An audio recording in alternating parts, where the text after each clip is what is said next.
Please give a warm welcome for the next Vice President of the United States, our friend, Wisconsin's friend, Paul Ryan.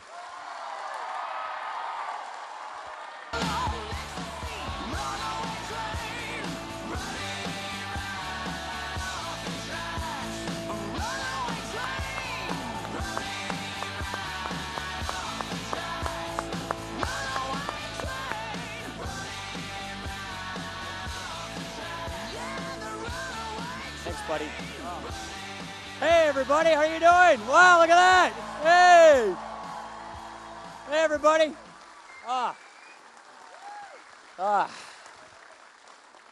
Go Packers. Please, everybody have a seat. I can see that you have seats. I don't want to make you stand the whole time. And I want to begin, unfortunately, on a somber note. We woke up to some pretty disturbing news this morning. I know all Americans today are shocked and saddened by the news from the Middle East. The attacks on our diplomatic missions in Egypt and Libya, and the loss of 4 American lives, including our ambassador, J. Christopher Stevens. This is outrageous. Our hearts are heavy, and our thoughts and prayers are with the victims and their families. And I would just like to ask at this moment that we join together in a moment of silence in memory of them.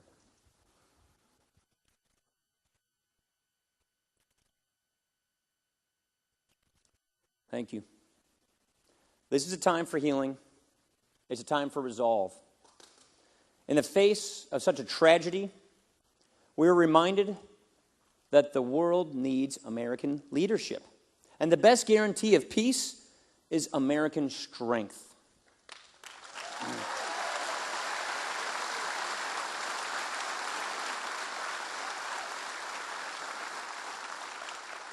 We face a big decision in this country. The decisions we make are profound, and they will last not just for 4 years, but for a generation. And the decisions and the challenges we face are not just right here at home, but abroad. And so in that spirit, I want to have a town hall meeting where we listen to you. I've had over 500 town hall meetings right here in Wisconsin. And what I've learned as a representative of Wisconsin is that to be a good representative, to be an effective leader, you have to know what's going through people's lives. You have to understand their plights and their concerns. That, to me, is what matters most. Mitt Romney and I understand what's going on in this economy. We understand the challenges that we're facing. We understand that we can do a lot better than this. When, as Scott mentioned, you have 23 million people in this country, that's 23 million men and women who are struggling to find work, who are either working in a field they never trained for, below their skill sets, or a temporary job, or a lot of people just gave up looking for work. Last month alone, for everybody who found a job in America, nearly 4 people stopped looking for one. That is not an economic recovery. This is not what an economic recovery looks like. You look at our poverty rates, look at the fiscal cliff that is giving so much uncertainty to businesses. We can do better than this. And we are at that proverbial fork in the road. And what we have now learned almost 4 years into this presidency, that President Obama is putting us on the wrong track. He said lots of great things that were very hopeful and very comforting in all of our hometowns in 2008. Unfortunately, the actions and the deeds didn't follow the hope and the change and the words. But fortunately, it's not too late to get this right. It's not too late to get the country back on track by reclaiming those principles that built this country, that gets America free, that gets our economy growing, that get people hope, that get people back to work, that get us back to prosperity and jobs and opportunity.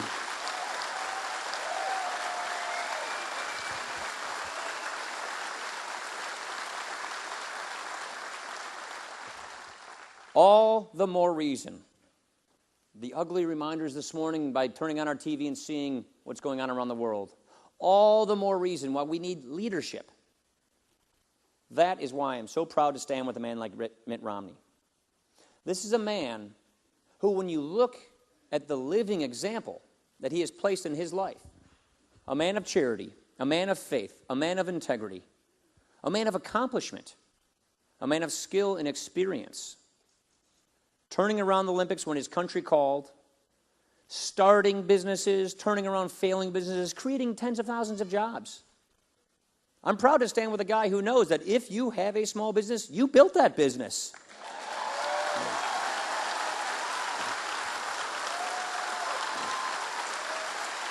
It's really important.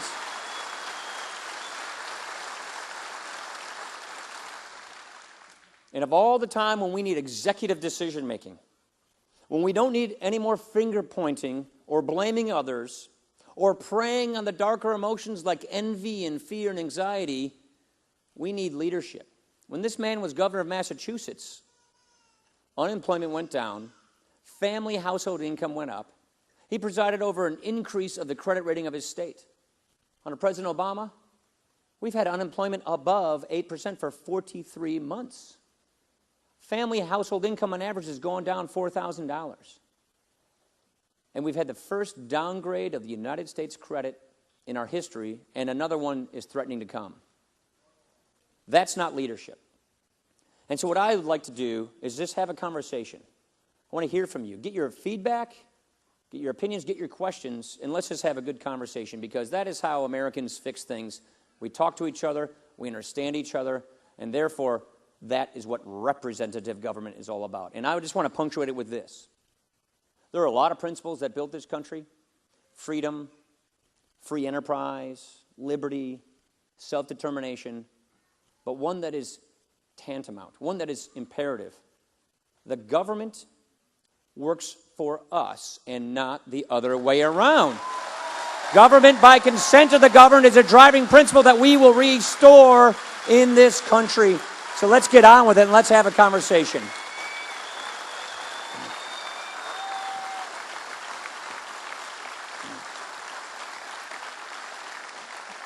Now, they've got folks who have microphones, so please just wait. I wanted to see a show of hands. And they have folks with, how about the guy in the white shirt over here? And we'll just bounce all the way around. Paul, I want to thank you for becoming, accepting being vice president. That's about the best thing that could have ever happened to America. Thanks. Good to see you again. And I know how hard you work, and I've seen it many years. So, my question is this. Whenever I talk to Democrats, they say our problems are Congress. I want you to explain to the American people how the Senate keeps the same budget for 3 years. It's about the money. It's the Democrats wanting to keep the money. And the fact that they do not do anything in the Senate is who we should really be blaming. So, no, what he's talking about is we have a fiscal crisis. I think everybody knows that. You can't keep borrowing and spending money we don't have. When government, on average, has spent or borrowed about 40 cents of every dollar we spend, we're heading toward a debt crisis. It's the most predictable economic crisis we've ever had. Here's the way I look at it, to punctuate your point.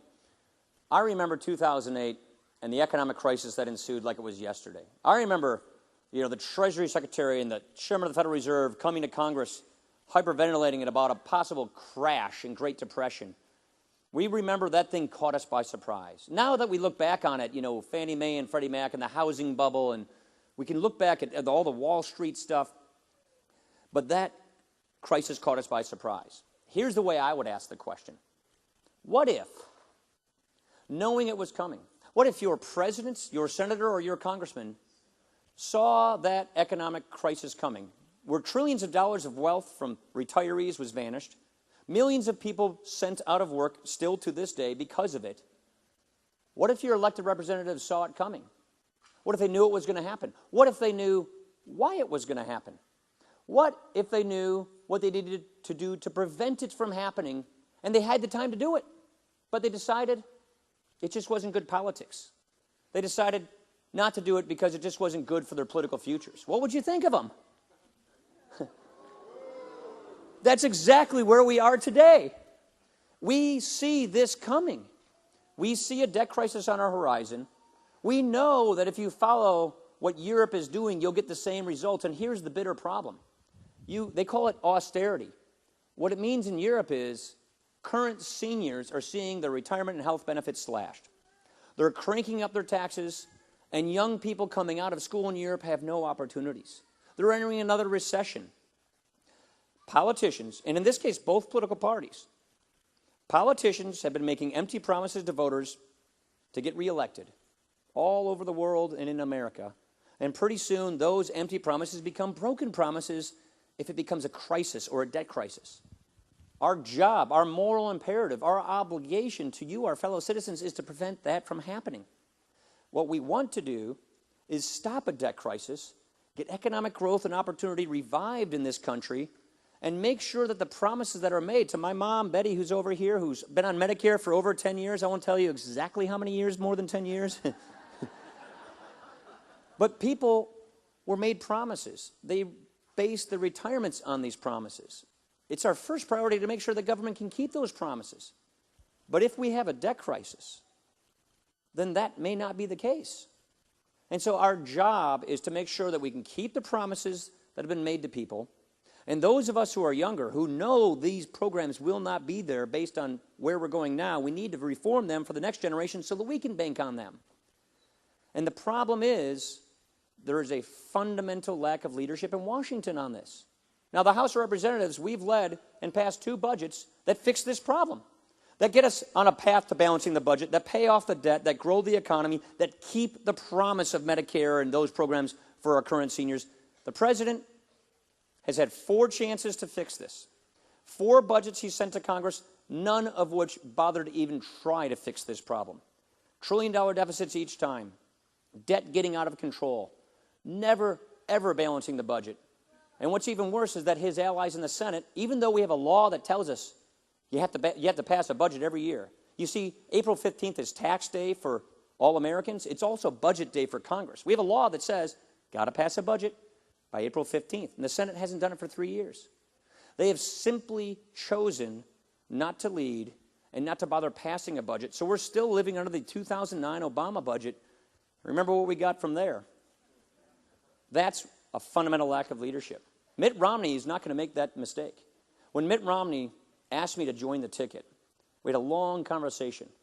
He told me about his family and his principles, told me about his upbringing and his life and how he has a sense of obligation and duty. And then he told me about how he sees this country at a very precarious moment in history, at a very dangerous fork in the road, but if we get it right, we'll be okay. And he said, you have the kind of experience as a reformer from taking on these big problems, this fiscal crisis, this budget crisis. You have the experience that complements mine. Join me, and I want to fix this fiscal mess in Washington. I'm not going to point fingers at other people.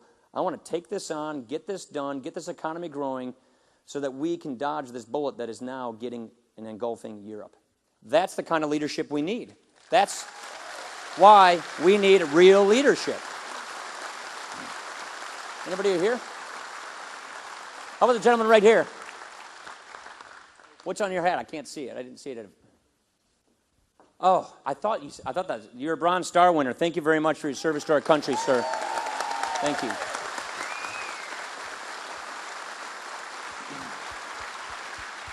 The Bronze Star recipient. That's a very special thing. Thank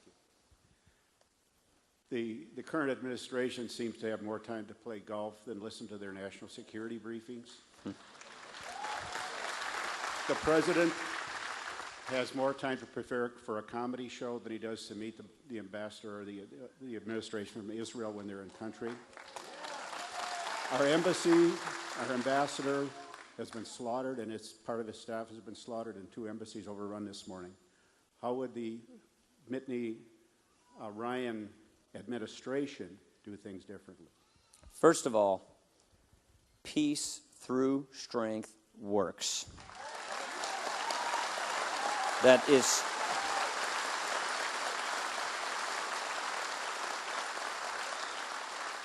it is very important that a president speak with a singular voice representing our principles and our values.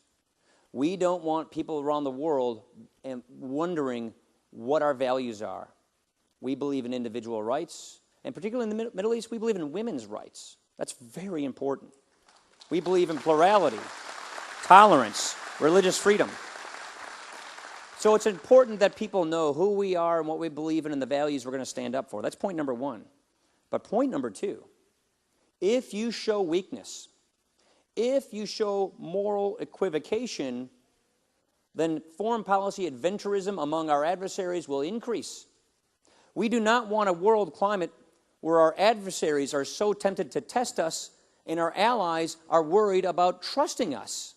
And that is unfortunately the path we are on right now, and I really worry about that.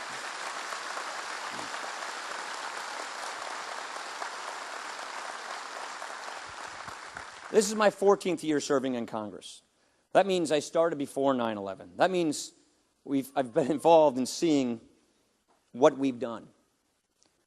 We have sent so many Wisconsinites to battle who volunteered, who said, sign me up, I believe in my country.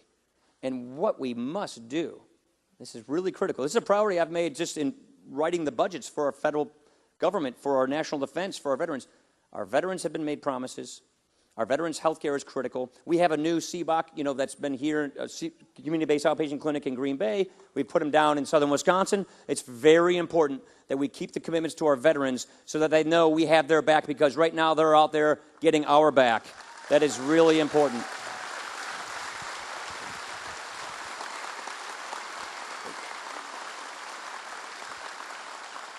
The last point I'd say is I believe that the president's devastating defense cuts breed weakness. The president sent us a whole new round of defense cuts in his budget this year. It's really the only area where he seems willing to net cut spending is in our military. He's not cutting spending in all these other areas but our military. And then you have this thing, I won't get into the policy wonkery of it, the sequester, but you have another looming $500 billion cut to defense on top of $478 billion, which the Secretary of Defense, a good man named Leon Panetta, says is devastating. The president hasn't lifted a finger to prevent that. We've passed a bill in the House to prevent it. Because you know what? There's a lot of room to cut government spending around government, but it should not come at the expense of our fighting men and women in our military who are out there defending us. We need to make sure that they have the equipment they need. We need to make sure that they have the benefits that they were promised. And we had to make sure that when we send them out to battle for us, that they have everything they need to make them safe, that they have all the people that they need to make them safe. That is crucial.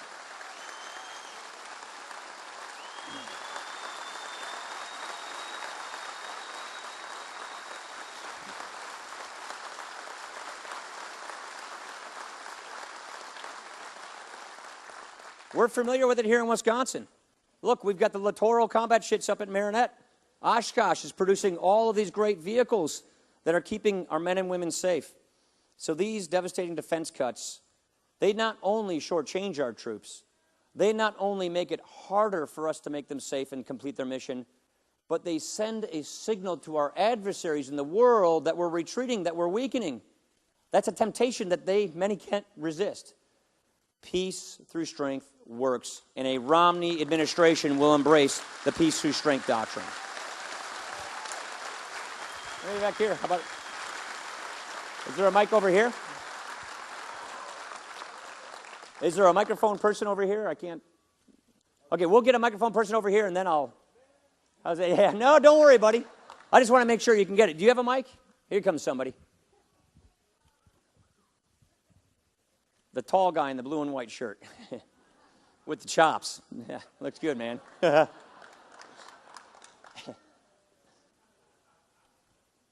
Yeah, just, there you go. Back in 2008, Obama made a lot of grandiose fiscal promises to fix the problems. And you're making very large promises yourselves. However, he never gave a deadline for any of the fiscal promises. Do you have a deadline? Because I don't want to spend 8 years on another risk. That's right. The answer is yes.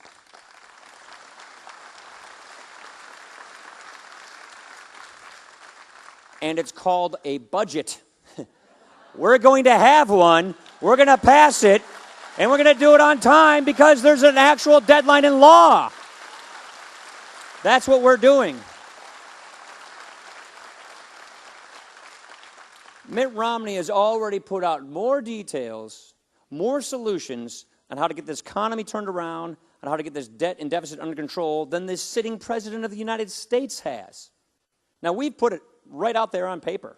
We've said, here is our solution. See, it's not just enough for us to criticize the present administration. There's plenty of room for that. But we owe you solutions. We owe you specifics. The Romney-Ryan 5-point plan for a stronger middle class is very specific. These are ideas that are proven to get this economy growing. And what's central among that is to get this deficit under control, because that is hurting you right now. This cloud of debt produces so much uncertainty on everything, because you have no idea what tax rates will be in the future or interest rates will be in the future if your government keeps going on this unsustainable path. And so the answer to your question is, a deadline is the budget deadline. We've passed it twice through the House. Mitt Romney has got a specific plan to deal with it. I'll give you the quick Cliff Notes version. Number one, we have got a lot of energy in this country. Let's use the energy we have in this country, and that creates jobs. That creates prosperity. You know, we can start by day one by approving the Keystone Pipeline to make sure that that oil in Canada comes to America, doesn't go to China, and that creates jobs right there. Coal, gas, oil, nuclear, all of the above, renewables. Number two, this to me is really important for the Midwest, for where we come from, for Janesville, for Kenosha. We've lost a lot of jobs.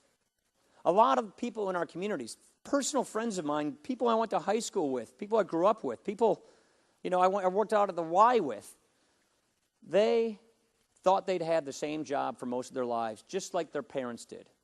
In GM, in Janesville, that was the basic belief that you could come out of high school, you could have a really good job that makes a great living for yourself and your family, because that was what it was like for at least a generation. Same goes for Kenosha and others. Problem is, when those jobs go, the people who lose their jobs in these industries don't have another job that makes up for the same lost income they had. So what do you do about it? Well, we've got great technical colleges here. We have a great UW system that Scott Walker is improving on and making better. Let's have job training skills that can actually go to the people who lose those jobs so they can go back and get the training and the skills they need to get a job of the 21st century. There are so many duplicative programs in Washington that need consolidating so they can go to the actual individual out of work. My worry is people who are in the mid-stage of their careers, people who are in their 30s or 40s or 50s, who are out looking for work or who just gave up trying. My worry is that they'll start giving up on life, on making their own opportunity to what they want to be. This is a critical moment. This is why you need economic growth, and this is why you need to have the ability, the means, to go to Black Hawk Tech, to go to MATC, to go to any one of our community colleges or universities so they can get the skills they need so they can get back in the pipeline of opportunity. And why you need economic growth that creates these jobs and the demand for this work, that is critical. Number three, we make a lot of stuff here. There are more jobs per capita in manufacturing in Wisconsin than any other state in the country. We make things in Wisconsin. We're really proud of it. We also grow a lot of things. We grow a lot of food. Down in our area, down in the south, we had a pretty bad drought. It wasn't so bad up here, but, our corn and bean crops, not like it usually is. But what we need to do is open foreign markets for our manufacturing goods, for our food, so that we can sell more. When 95% of the world's population is overseas, we need to open those markets. And when other countries cheat, when other countries like China steal our intellectual property and cheat, we need to call them to the carpet on it. We need to make sure that they treat us fairly and equally, because if we're on a level playing field, we will create jobs. We will have fair trade that gets us promoting things. Now, the other thing is you've got to get spending under control. By actually having and passing a budget, which is just the fundamental obligation of leadership, it's the statutory obligation of Congress and the president, and it's the moral obligation that we get this thing under control so we don't have a European debt crisis. That means we've got to cut spending. That means we have to reform these entitlement programs so we can keep the promise to those in or near retirement and make sure that our generation has this when we retire. Now, when we do this, we remove all that uncertainty. If you take a look at what President Obama is promising, look at the failed leadership that he's offered. He's promising that this January we have a massive tax increase. Now, what President Obama would like you to think is that this is just a tax increase on Aaron Rodgers, or a tax increase on Prince Fielder, or some Wall Street tycoon or movie star. Here's the problem. It's a huge tax increase on our successful small businesses. 9 out of 10 businesses in Wisconsin, 90% of our businesses, they file their taxes as individual people. And so what the president is promising is this January, their top tax rate goes above 40% federally. You throw the Wisconsin income tax on top of that, and we're taxing these businesses more than 50%. Overseas, which is just above Lake Superior there, other countries are lowering their tax rates.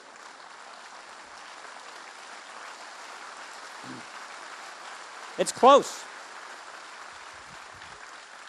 Look, we compete with Canada. It's healthy competition. But here's the issue. Canada, like so many other countries around the world with which we compete, lowered their tax rates on their businesses. Last January, they lowered their tax rate to 15% on their businesses. And President Obama is promising that our successful small businesses, drive around any one of our towns, you'll see an industrial park. And in that industrial park will be lots of businesses that have 5, 25, 50, 150 people working at that business. 9 out of 10 of them pay their taxes as individuals. And he says that their top tax rate's going above 40% when the Canadians are at 15%. You see, when we tax our job creators a lot higher and more than our foreign competitors tax theirs, they win, we lose. We can't have that. What's worse is all these tax increases just go for more spending. Add up every one of the president's promised tax increases. They don't even pay for a fifth of his proposed deficit spending.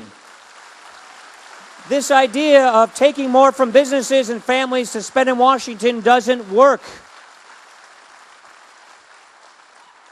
That is what we're going to do. That is the Romney plan for a stronger middle class. Champion small businesses. Get this deficit in spending under control. Make sure that our trading competitors are fair and that we can open up markets for our products to be made here and sold there. Get people the skills they need when they're in the middle of life and they've been knocked out and they're down on their luck. And make sure that with all this oil and gas, with all this new technology, don't put the federal government in front of it. Get the federal government behind it so we can create these jobs. That, to us, is what will get us prosperity and economic growth and opportunity. Anybody over here? How about the guy in the jacket right there?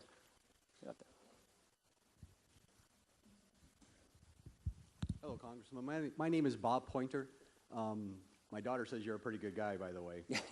Thanks. Say thanks to her. Yeah, I got a question on federal agencies. It seems like every day we wake up to a news story about federal agencies going off to Hawaii trips or going to Las Vegas. My question is twofold. What would you do? How would you trim federal government, some number of these agencies? And then the ones, hopefully, that would remain, how would you get them under control and stop wasting our money? It's a very good question.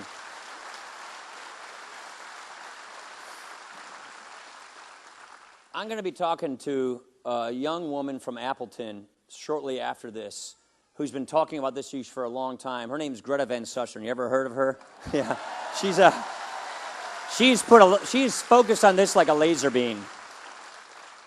A couple of things. Number one, don't keep rubber stamping spending increases to all these government agencies. They have an automatic spending increase built into their budgets, no questions asked. That's got to be taken away.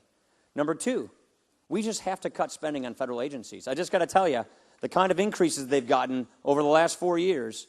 Don't forget that President Obama and his party controlled all of government the first 2 years of his administration. And so domestic government bureaucracies got on average a 24% increase just in those first 2 years. Did you get a 24% increase in your take-home pay, in your paycheck, in your family budget, small business revenues? So the federal government's running out in front of the taxpayer. And when they waste money like this, because you keep giving them all these increases, number one, you got to cut spending. I mean, just literally, that forces people to become more efficient. But you need a management makeover of federal agencies and the federal government. Of all the people who have aspired to be the President of the United States, I literally cannot think of a better man than Mitt Romney to take on this challenge, because this is exactly what he excels at doing, turning around big organizations and making them more lean, mean, and efficient. You have to have the right incentive structures so that federal agencies aren't just trying to pad their budgets. They're looking for ways to cut their budgets. You need to incentivize that. And the Mitt Romney test is this: is this worth borrowing more money from China to finance? If it's not, don't do it.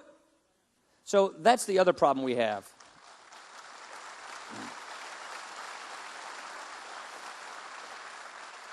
There are a lot of good management reforms that have not been tested yet, that get the federal bureaucracy in sync with the taxpayer. Because right now, I would argue it's the opposite.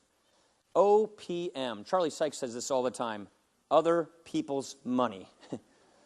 When you have bureaucracies spending other people's money like it's monopoly money, they don't think about it as if it's their money. We need to reform the management system of the federal government, of the way our agencies spend and the way they operate, so that A, we can see the books, B, we can compare them, and C, we measure them based on how much more efficient they've become, how much they've done more with less than simply just rubber stamping big increases in their budget so they can do more with more borrowed money. And so to me, it's about the culture of how these government agencies are run. It's about how Congress funds these agencies. You know, what happens in Congress is you spend all your time spending money. We don't spend our time overseeing how that money is being spent. You know, you go through a budget cycle in a season, spend, then you start over next year, and you just start spending again. We've got to have more oversight. We've got to have more oversight by the president and his cabinet, by the administration, and by Congress, because it is hardworking taxpayers who are paying for all of this. And unfortunately, it's not just this generation of hardworking taxpayers. It's the next generation of hardworking taxpayers, because this debt is literally getting out of control.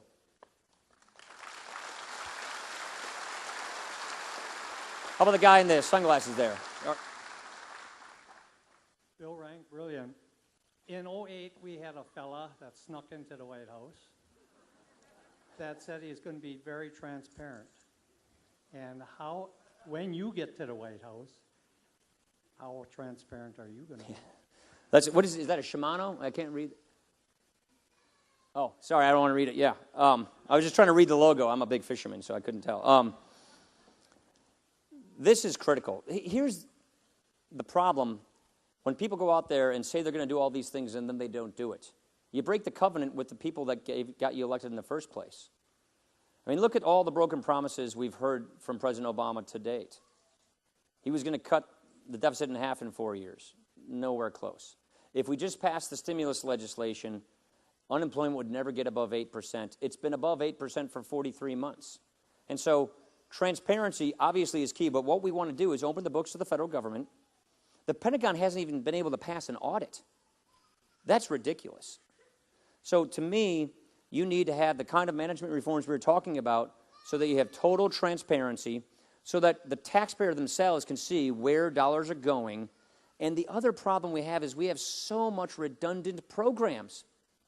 The problem with Washington is you just keep adding new program after new program, and you don't even measure to see if they're working. We're talking about job training. We have over 40 different job training programs spread across more than a half dozen agencies in the federal government. We don't even measure whether they work very well or not, whether they're even going to the person who needs a job and they're getting placed in it. Let's consolidate these things, put them into career scholarships so that we can actually get the support to the people who need it and have a measurement system so we can see whether they're working or not. That's part of the problem. Every president comes in with all of these kinds of promises, but the results aren't there. And here's the problem. When we keep spending money we don't have, when we're borrowing at the kind of clip we're borrowing at, we're going to have a debt crisis. And so the urgency of the moment is yesterday. And the key is this. If you know where your taxpayer dollars are going, if you can actually see what's happening in government, then you are more likely to hold your congressman and your president and your senator more accountable for your money that they are spending and your children's money that they are borrowing. That, to me, is very important. And it means budget. Again, I hate to keep sounding like a broken record, but you need to pass a budget and then hold your elected accountable for implementing their budget. Our government has been running on autopilot for 3 years. And if you have autopilot government, you do not have accountable government. You don't have transparent government. You've got to say, here's how much we're going to spend on this program. Here's what we can afford. Here are our priorities. And then implement it. That's not what we've had. President Obama came in, one-party control, passed nearly every item on his agenda, including his big budget at the time, and look where we are right now. Autopilot government ever since then. And we hear, every new day some breaking news about how some bureaucrat wasted money, how they went to Vegas. Yeah, I saw the picture of the guy in the bathtub in Vegas and all of that. I mean, you watch Greta and you can get all this stuff. Yeah. The point is, you got to stop the OPM mindset. It's not other people's money. It's hardworking taxpayer dollars. We're the stewards of them, and you ought to see where your money goes. And your elected representatives should follow the law and actually budget. And if you don't like the budget they pass, then hold them accountable. But at least they ought to pass a budget. And that, to me, is the first line of accountability when it comes to your taxpayer dollars. Two more? Do we have mics over here? How about the guy right there in the red?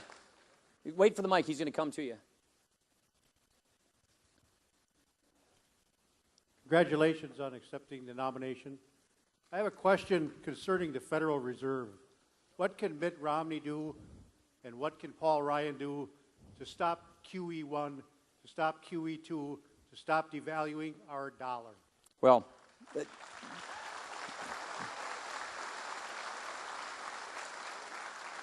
I hate to say it, but QE1 and quantitative easing, what this means is the federal government creating money and buying our own bonds, which dilutes our currency at the end of the day. Now, I can go into a technical observation, but what it is this is our Federal Reserve, our central bank, trying to make up for failed fiscal policy. They're trying to bail out the fact that the president hasn't led, that the Senate hasn't passed a budget, that we have horrible economic policy coming from our regulations and from our tax policy, and so they're trying to bail it out, and that's not the job of the Federal Reserve, in my opinion.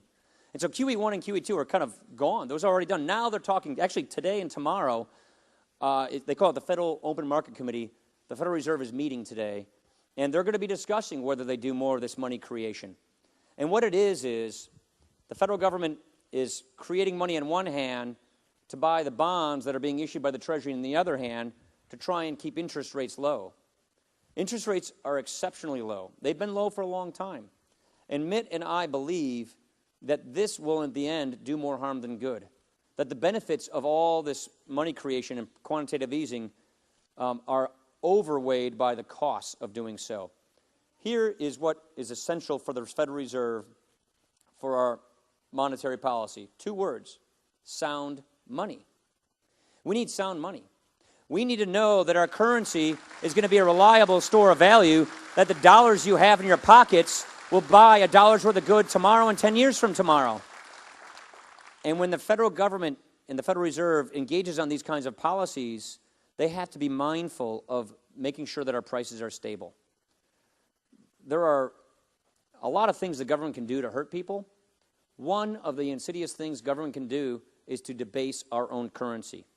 Because if we have an inflation problem, we don't have it right now, but the fear with this kind of monetary policy is down the road, we'll lose credibility under our currency.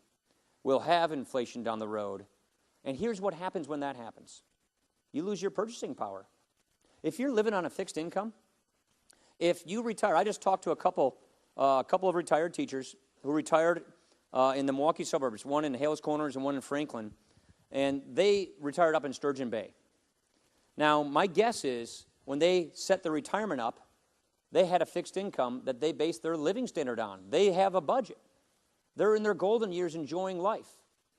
Now, here's what happens when you have inflation.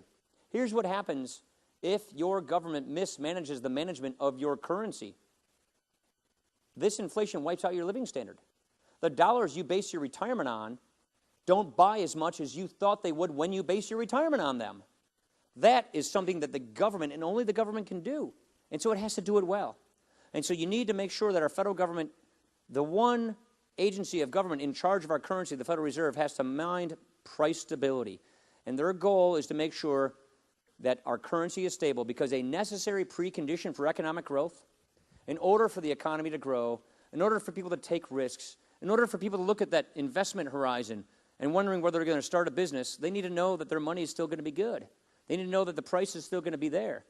I just talked to a woman who makes, she takes cherries from Door County, jalapenos, and makes this really great jam, this really great jelly. You know what I'm talking about, Franz? You know, she is looking to start, she's looking to start her business back up.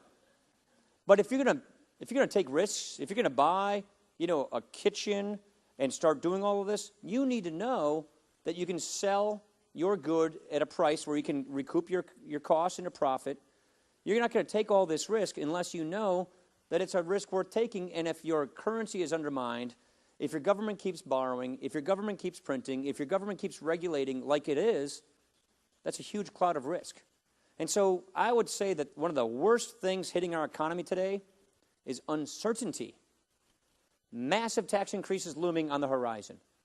Huge defense cuts, Marinette, Oshkosh, and others looming right on our horizon in January. And then you had the Federal Reserve, which is, I believe, doing more harm than good if they enter into quantitative easing round 3. That produces more uncertainty. The markets are uncertain. It might show a positive effect in the near term, but not in the long term, I fear.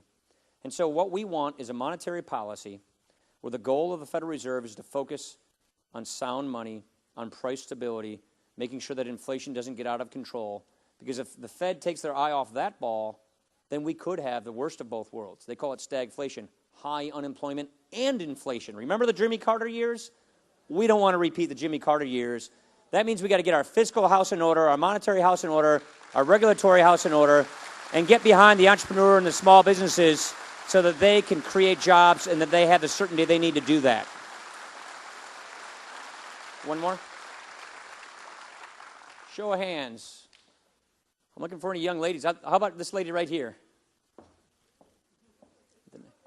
Yeah, you got what is that, a stopwatch or a? No, it's a gift from my daughter. Oh, it's cool. I can't see too well. It looks nice. Very elaborate stopwatch. I have a non-money question. There's a doctor that is rotting in a Pakistani jail right now, Dr. Shakil Afridi, I think his name is. Thank you. It breaks my heart to think this guy risked his life for us, and he's rotting in a jail right now? This is wrong. What can you do? Yeah, this is the doctor that was doing DNA samples for testing to try and find DNA strands from the Bin Laden family to help us nail down that Osama bin Laden was in Abbottabad in this compound. Right. Let me be careful in my words, but be really clear. These leaks on national security coming from the White House undermine the men and women who put risks on their lives for us. This is not helpful.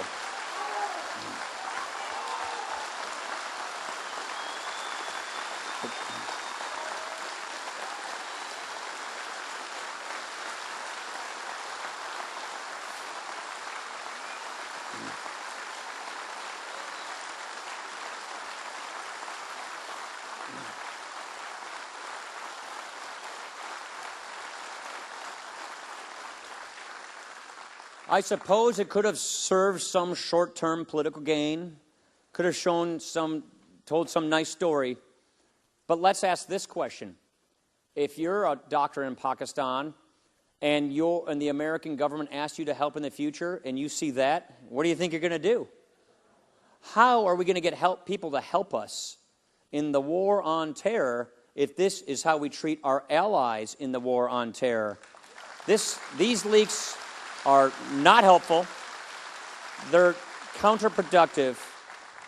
And so again, a Romney administration will not make those kinds of mistakes, because a Romney administration believes so strongly in peace through strength, in supporting our allies, and we've got really tough times ahead of us. Look at what's going on with Israel and Iran right now. Look at the danger that threatens not just us, but the world and peace. And if we're going to try and advance our national security interests and enlist people in very difficult corners of this world to help us, we keep leaking about what they're doing, they're going to stop helping us in doing it. So this, to me, is tantamount in this war on terror. And so let's just remember that there are a lot of people who put their lives on the line for us. There are a lot of people who are not from this country who believe in this country, who believe that a strong America is the best thing for their peace and security, because we stand for democracy and freedom. We stand for the values of free enterprise, individual rights, women's rights. They want to see us succeed. They want to see us talk confidently in our values, because they know that if America stops doing that, they're going to have less support for their freedom. That, to me, is critical. And it's just a shame that this man is, as you say, rotting in jail. We've got to treat our allies better than this, and we'll do that. Thank you, everybody. I think they're telling me that's the last one I had time to do. Thanks so much for coming out, everybody. We need your help. Brown County's important. I really appreciate everybody. Thanks a lot. Thanks so much, everybody.